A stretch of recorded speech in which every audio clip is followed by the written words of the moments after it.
In today's video, I will walk you through how to use Construction Line in AutoCAD.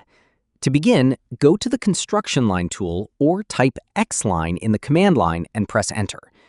Next, specify the starting point of the construction line by clicking a point in your drawing.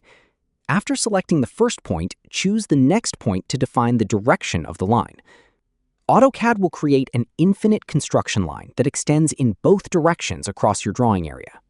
You can continue creating additional construction lines by selecting more points and directions. When you are finished, press Enter to exit the command. Construction lines are useful when you need reference lines to help create accurate drawings. They are commonly used for alignment, positioning objects, creating layouts, and maintaining accurate geometry while designing.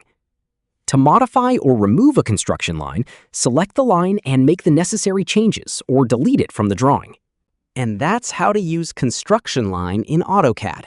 Thank you for watching the video.